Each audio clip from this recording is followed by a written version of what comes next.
Hello, Coach Travis here with another calculus video. Alright, so here's our problem. We need to find the graph of this function, log base 2 of negative x minus 2. And so it's a matching problem, and so we've got a bunch of suspects here, and we just have to find the correct one. So, all right, so essentially this is a graph transformation problem. That is sort of, I look at this function and I say, okay, the base function here is the log base 2 of x function. And so that's what I have graphed over here in this window. Here is the graph of log base 2 of x. So you should be familiar with kind of what the graph of what the graph of a logarithm function looks like. And to review, we know that the graph of a logarithm function, it looks like it's an increasing function when the base is bigger than 1. And it's a decreasing function when the base is less than 1. And so in our case here, the base is greater than 1. And so it's going to be the increasing function. So the graph of log base 2 of x kind of has this rough shape. And, oh yeah, going back to the graph, I forgot to mention this. But we know that every logarithm function goes through the point 1, 0. So we see that, okay, we know that we have the point 1, 0 on this graph. But I want to find another point on this graph because it's going to make the problem a little bit easier. So, wrong button. So what I claim is that the point 2, 1. If you look at the graph that I've drawn here, it looks like the point 2, 1 is on the graph. So we know that the point 1, 0.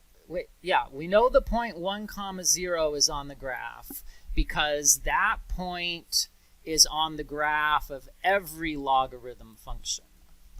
And it looks like the point 2, 1. It looks like the point 2, 1 is on the graph. But we should make sure, because looks can be deceiving. So how do I know that the point 2, 1 is on the graph? And the answer is, here's an important fact about logarithm functions. So the graph of log base b of x always goes through the point b, 1. And so in our case, the b is 2. So we know we have to go through the point 2, 1. And now, but before I go on, you should don't just believe me. So I wouldn't lie to you intentionally.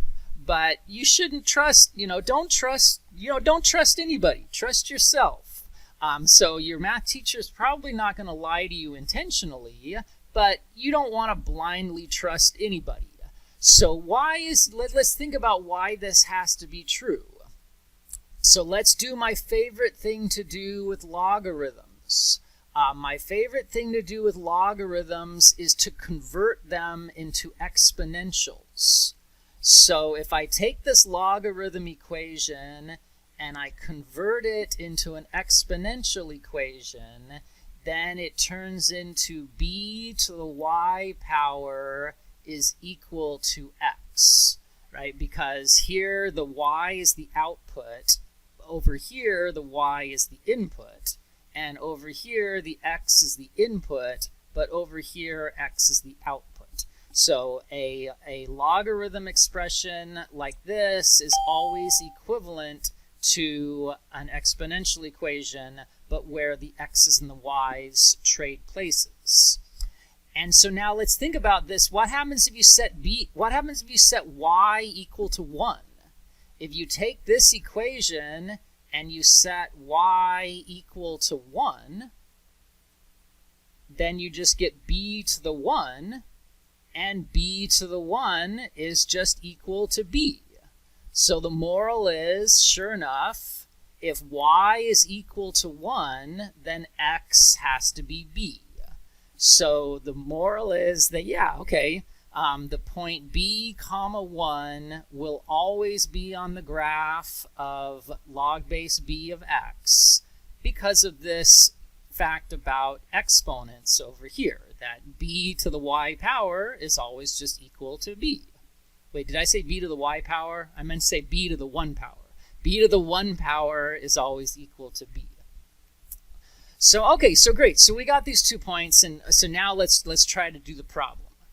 So like I said, let's see. Okay, you can pause the video and write this down in your notes if you want. And you probably should. It's an important fact, but I don't want it anymore because it's just going to get in the way. So now, so like I said, this is a graph transformation problem. And so I'm starting with the graph of log base 2 of x, and I want to turn it into the log base 2 of negative x minus 2. So if I look at what I have to do, it looks like the first thing I need to do is I need to change this x to a negative x. And so think about graph transformations. If you take a function and everywhere you see an x, you replace it by a negative x, think for a minute, what is that going to look like? And I hope you said it's going to look like a reflection across the y-axis. And that's exactly right. So let's get rid of all of this. And so now what we have here in blue, is the graph of y is equal to log base 2 of negative x. Because replacing that x by a negative x is a reflection across the y-axis. And so now, so that means all the x coordinates just got reversed. So this is now the point -1, 0, and this is the point -2, 1. Okay, and then now if I look at what I want now, I now want to take this function and move and subtract 2 from the outside. So now think for a minute, if you take a function and you subtract 2 on the outside, what should that do to the graph of the function? And I hope you said it will move it straight down by 2. So, all right. So let's get rid of all of that stuff and see what we got here. So we have this new function here in black, and this is the graph of y is equal to log base 2 of negative x minus 2. And let's see where our points are. So we did have a point at -1, 0. And but then that got moved down 2. So actually, yeah, maybe I should bring the other one back just so we can see. So we were at -1, 0, but then that point got moved down 2. So this point is now -1, -2. And let me clean that up a bit. All right, so that point is -1, -2.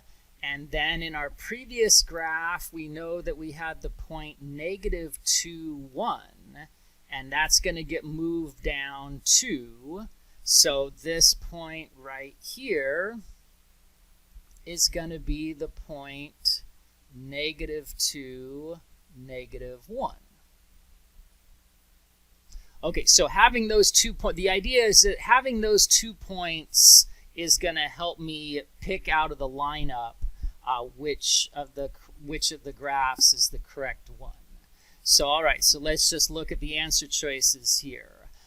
So this one's totally wrong, because if you look at the graph of our function, it never crosses the y-axis. This one has a y-intercept, but ours does not have a y-intercept. Oops, I can't move that. So that one, that first answer is definitely not it. This one, it looks like the x-intercept is at -2, but if I look at mine, actually it turns out the x-intercept is at -4. Now it looks like it's at -4, but like I said, looks can be deceiving, so we can't, but it turns out that actually is right, and it is actually at -4. And besides, let's look at what happens at -1. When x is -1 over here, then y is -1. But for us, when x is -1, we should be at -2. So that one's not it. Now if we look at this one, aha! When x is -1, then y is -2. That's what we got. And when x is -2, y is -1, and that's exactly what we have here. So I'm feeling like this one's probably the right answer, but let's just check all the other alternatives just to make sure. This last one's clearly wrong because it has a y-intercept.